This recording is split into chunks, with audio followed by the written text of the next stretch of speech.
It was a cold afternoon when a 6-year-old girl, her small frame swallowed by an oversized coat, approached a table at the city's most exclusive restaurant. Her question was simple, born of hunger and desperation: can I eat your leftovers? The answer given by Isabella Diaz, a powerful CEO, was about to unravel a hidden past and ignite a battle that would change both their lives forever. What secret connected these two strangers, and how far would one woman go to protect a child she had just met? Listen until the end to find out, and please let us know which country you're listening from.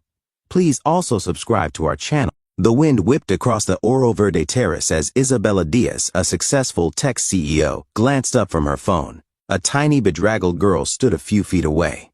"Excuse me, ma'am?" she whispered. The girl was about 6, dirty and frightened, and fixed her eyes on the half-eaten risotto on the table. "Are you lost?" Isabella asked.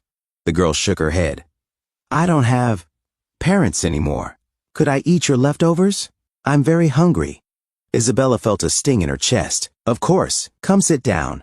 The girl introduced herself as Clara Costa. At the sound of that surname, Isabella froze. "Clara Costa? Was your mother named Anna?" The girl's eyes widened. "You knew my mom?" "I did." Memories surged. Anna Costa had been Isabella's best friend in college. They promised to watch out for each other. Anna had called 3 years ago, gravely ill, to ask Isabella to care for her daughter.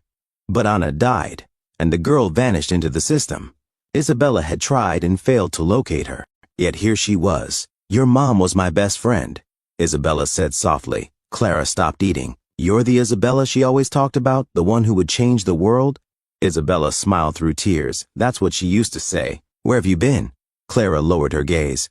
"Bad places, abusive foster homes, working for families that mistreated me. The older girls, men came for them. They didn't come back." Isabella felt sick. "How did you escape?" "Ran away when I was 7. Lived on the streets. This music box. My mom gave it to me. Said to play it when I felt alone." Clara pulled out a worn music box. Isabella gasped. It was Anna's. "Clara, I have to tell you about your mom. And your father." Clara tensed. "I don't have a father. My mom said he was bad." "He was, Clara. His name is Ricardo Costa. He was a very bad man to your mom. When she refused to accept the abuse anymore, she left him and made sure the courts barred him from seeing you. She drew up a will, making me your legal guardian if anything happened to her."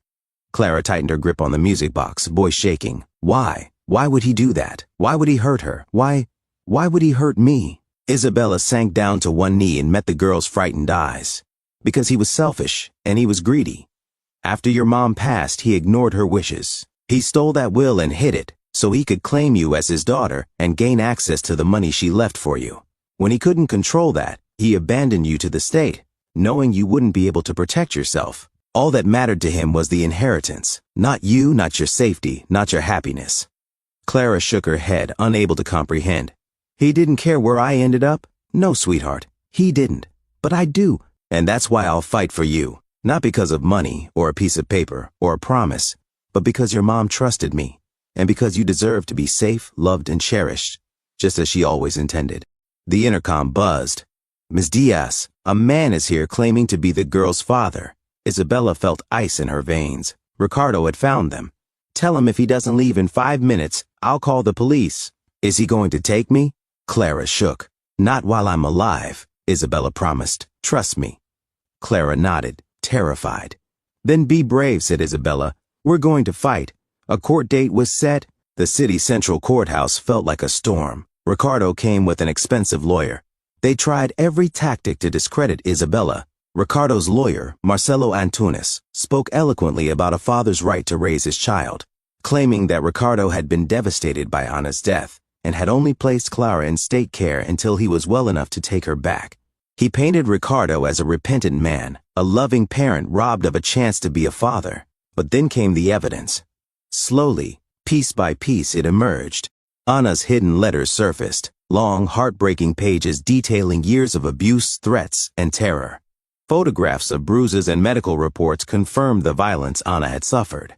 Social worker Marina Santana stepped forward and offered witness testimony about the conditions in which Clara had been kept, the long hours of forced labor, and the trauma the little girl had endured. As the evidence was presented, the room fell silent. Even Ricardo shifted uneasily, unable to meet the judge's gaze.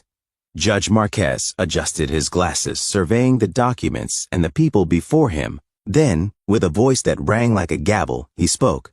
"Mr. Costa," he said, each word deliberate and commanding, "you are hereby placed under investigation for child abuse, fraud, and exploitation. The evidence presented is serious, credible, and deeply troubling. As of this moment, you have no right to approach the child, and any claim to custody is suspended pending the conclusion of these proceedings." He turned to Isabella, voice softening slightly. "Ms. Diaz, you are granted temporary guardianship of Clara Costa, effective immediately. The court recognizes the bond you have built and the security you have offered this child. You have acted with integrity and love where others have failed." A wave of relief and emotion surged through Isabella. In that moment she felt the weight of the world shift, knowing that for now, and for as long as it took, Clara was safe, and together, they could move forward. Clara ran to Isabella and held her tight. "Does this mean I can stay?" "It means you're safe," Isabella promised. But the victory was short-lived. 3 weeks later, a new threat emerged. Ricardo launched a campaign to ruin Isabella. Clients abandoned her company. Rumors circulated that she'd kidnapped Clara. The media twisted the story. The court suspended the guardianship pending review. A social worker arrived. "I'm here to take Clara until the matter is resolved." Clara refused to let go. "Isabella, you said I wouldn't have to go back. Not to him, never to him," Isabella promised. "But until we prove this in court, you'll stay with a temporary family. You'll be safe. Will you come for me?" "Always." That night, Isabella watched as the car pulled away with the little girl holding her music box tight. The next morning, Isabella learned something horrifying. Clara had been taken from the temporary foster family. Someone posed as a relative and kidnapped her. The police acted quickly. An alert went out, and surveillance spotted Ricardo's car abandoned by a church. An anonymous call came from a payphone 150 kilometers away. "Help," a child's voice said before the line went dead. Isabella refused to stay behind. "I'm going," she told the police. "Then come, but be prepared," said Chief Carlos Rodriguez. They arrived at an abandoned church and heard the faint sound of a music box. The music stopped, then started again. Clara was calling for help. The team surrounded the building. Through a crack in the door, they heard a child sobbing and Ricardo's voice trying to silence her. "Ricardo, let her go," yelled the chief. "Stay back," Ricardo shouted. "She's my daughter." Clara's voice rang out. "Isabella, is that you? I'm here, my love. You're safe. She doesn't want to be with me," Ricardo yelled. "She looks at me like I'm a monster." "Then do the right thing," said the chief. "Let her go." After moments that felt like hours, the door creaked open. Ricardo emerged, hands shaking. Clara bolted into Isabella's arms. The music box tumbled to the floor. Ricardo sank to his knees. The police restrained him. Through sobs, Clara said, "He's not my father. My mom said a father protects and loves. He never did." Ricardo was taken away. 6 months later, after a long court battle, Isabella received the call from her lawyer. "Ricardo is convicted. 15 years. All parental rights terminated. Clara is legally yours." Through tears, Isabella pulled Clara into an embrace. "You're home for good, forever." Isabella lost almost everything to protect this little girl. Her company, her home, her reputation. But in the end, she gained a daughter. Together, they started anew. They began a consulting firm and later created a center for at-risk children named after Ana. The Clara Costa Center became a beacon for kids seeking refuge, belonging, and a second chance. One evening, as the sun set, Isabella watched teenage Clara guide younger children in the center. "I'm proud of you," she said. "Why?" "Even when you had nothing, you refused to forget who you were. You knew your worth." Clara smiled. "Because my mom taught me, and because you reminded me every day."